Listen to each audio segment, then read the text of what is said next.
근데 전 한국 지금도 한국 보수파 정치인들의 미스터리가 있어요. 뭐냐면 대통령 되기 전에는 독립운동 옹호하는 척 하다가 대통령 되고 나면은 획 바뀌어가지고 친일 쪽으로 가죠. 근데 그거는 우리나라 국민들의 아킬레스건을 건드리는 거예요. 그거 해가지고 정치적으로 이익 본 인물 한 빵명이에요. 빵명. 한 명도 없어요. 이명박, 박근혜 다 글로 가다가 깜빵하고 망했죠. 문재인 전 대통령 마찬가지로 독립운동가 역사관 계승 안 하고 친일파들 계승해가지고 하다가 거기도 완전히 아웃됐죠. 윤석열은 한술 더 떠가지고 누라이트들하고 하다가 완전히 아웃됐죠. 그런데도 글로 가는 이게 뭐냐 하는 이야기죠. 그래서 이때 나라를 되찾기 위해서 목숨을 던졌던 사람들, 매찬 황현 선생같이 나라에서 선비를 기른 지 500년인데 나라가 망했는데 책임지는 선비 한 명 없어서야 되겠느냐라고 해서 내가 죽어야 할 의리는 없지만 이 매찬 황현이 나라 망했을 때 절명시를 써요. 목숨을 끊는 시. 내가 죽어야 할 의리는 없지만 왜냐 배설한 적 없는 거잖아요. 그런데 나라가 이렇게 망했으니까 내가 책임지고 죽겠다라고 하는 거죠. 요즘 이 나라 형편 보세요. 윤석열 내란 일으키니까 쿠데타 일으키니까 총리희야 모든 장관들이 막은 인물 하나도 없잖아. 뒤에서나 궁시렁궁시렁 대고 있고. 그러다가 한덕수 같은 사람 국회 목회 3명을 갖다가 그럼 국회에서 선출한 거니까 그냥 대통령 임명권이 있는 것도 아니고 권한 아무것도 없어요. 그냥 권한대행 임명하면 되는데 나 못합니다. 이게 여야가 합의해야 되는 거고 권한대행은 권한 행사를 극도로 자제하라는 것이 우리 정신입니다. 그러면 거부하다가 탄핵돼 갖고 헌재에 갔는데 헌재가 뭐라 그랬어요? 헌법 2개 어기고 법률 하나 어겼다 그랬잖아요. 그러면 파면을 시켜야지.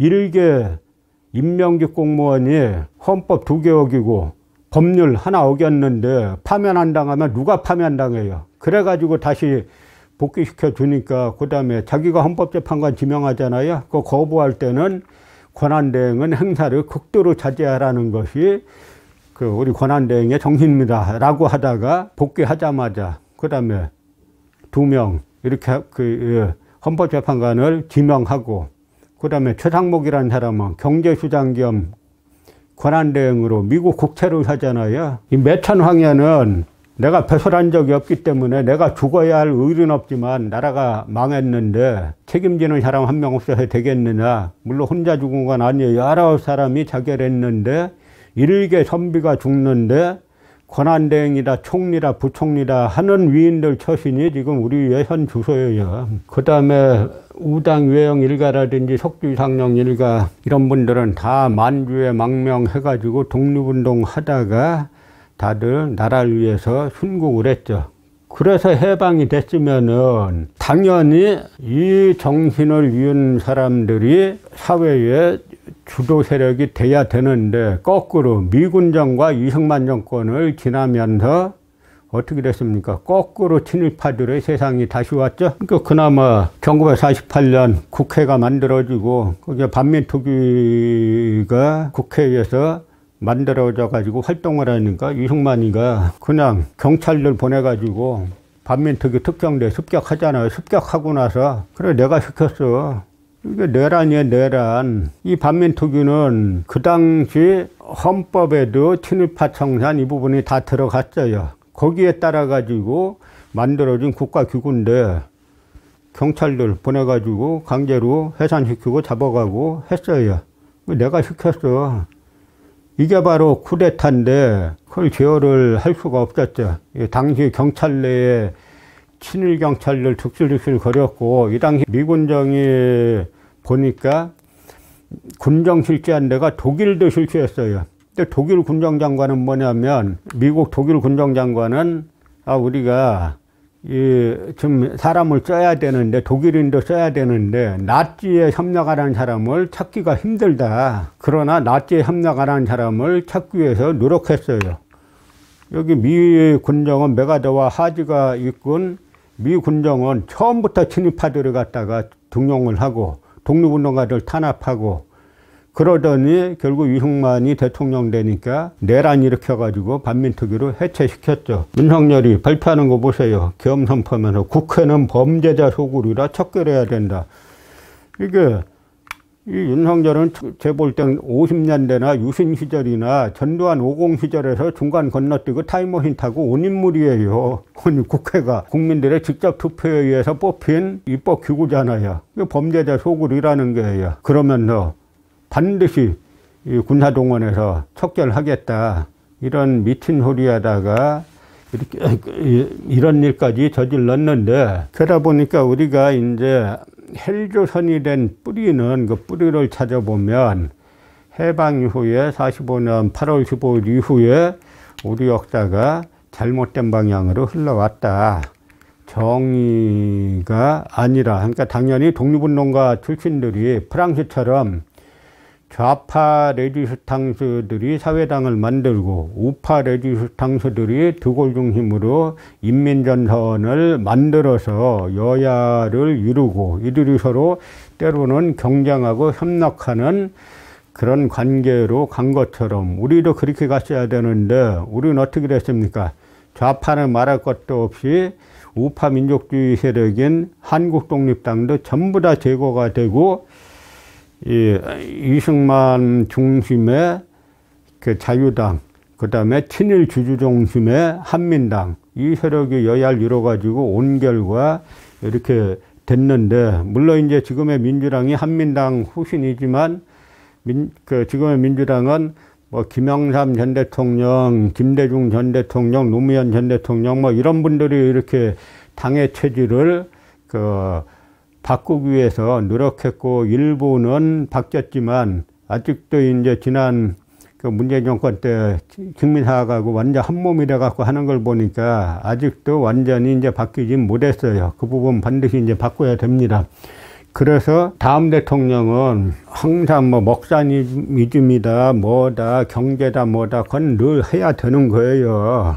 그건 하면 돼요. 그런데 중요한 부분은 바로 이 역사를 바로 세워야 되고, 그 다음에 사회의 정의를 바로 세워야 되고, 그 사회정의 바로 세우는 이 수단들이 뭐냐? 바로 국민이 주인이 되는 나라를 만들어야 되는 건데요. 그 뭐냐면, 국민이 주인이 되는 나라라는 게 뭐가 그런 나라예요?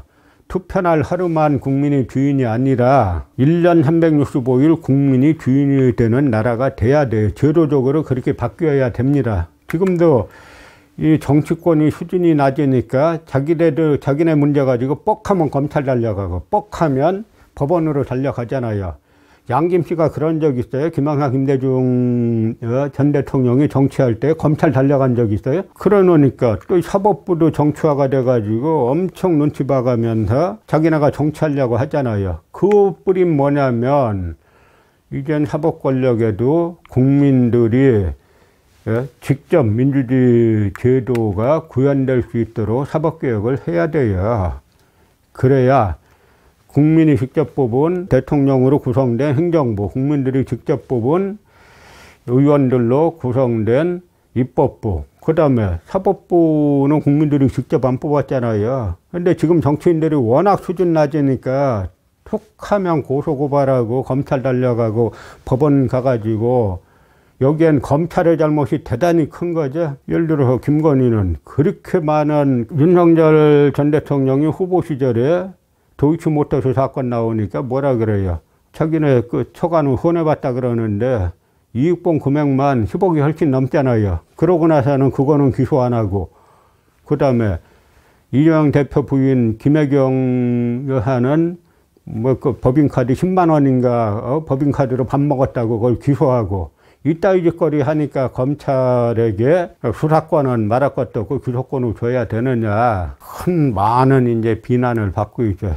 마지막으로 하나, 우리나라 검찰이 지금은 하도 그렇게 무소불위로 하다가 지금은 권한이 좀 약해졌는데요. 수사권도 이제 무소불위가 아니라 일부만 가지고 있고 기소권은 독점적으로 갖고 있지만, 일단 수사하는 기구가 기소까지 하는 이런 경우는 찾기가 힘들어요. 그런데 지금의 검찰과 비슷한 기구를 찾으면은 조선의 사헌부인데, 사헌부는 어떠냐면 그 기강이 사헌부와 사관원은 조정회 회의가 있을 때 어떻게 하냐면 가장 먼저 들어갔다가 조정회의에 가장 나중에 나와요. 왜 그러냐?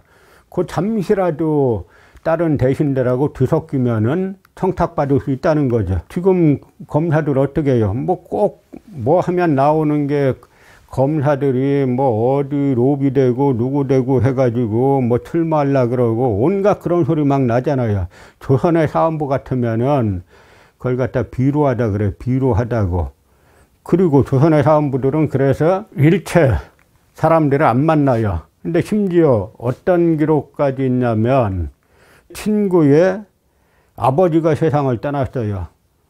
조문 안 갈 수가 없잖아요. 조선 같은 나라에서. 그러니까 사헌부에서 나름대로 규칙을 만든 게 어떻게 하냐면, 예를 들어서 이제 조문하러 갈 때는 제일 뒤에 가라. 제일 뒤에 가가지고 다른 사람과 일체 섞이지 말고, 그 다음에 조문하러 가서는 옷 갈아입고 딱 조문만 드리고 바로 빠져나와라. 라고 하는 그런 처신의 규칙을 만들었을 정도로 조선의 사헌부들은 자기 처신에 대단히 엄격했어요.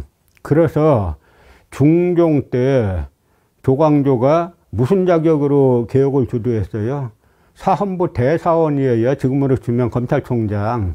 그런데 조광조가 거리에 나가면 시민들이 막 둘러싸가지고 우리 상전 오셨다라고 하면서 떠받들었다고 하는 거죠. 억울한 사정이 있으면은, 억울하다는 게 뭡니까? 불법적인 일을 당했으면은 사헌부에 가서 이야기하면 다 해결해 준다는 거죠. 근데 우리나라 검찰 어때요? 돈 있고 권력 있는 자에게는 약하고 돈 없고 권력 없는 자에게는 그렇게 가혹하고, 그러다 보니까 검찰개혁은 지금 누구도 막을 수 없는 대세가 됐는데, 그거는 스스로 자초한 거다라는 말씀을 드리고요. 그래서 앞으로 다음 정권에게 제가 바라는 거는 경제다, 국제다, 외교다 뭐 다 알아서 잘 할 거로 보고, 역대 다 했어야 되는데 아무도 못했던 바로 역사 바로 세우기, 정의 바로 세우기, 그러고 이 사법개혁을 비롯해서 국민들의 직접 민주주의 권한을 강화하는 그런 쪽으로 나가야 되지 않겠나라고 생각합니다.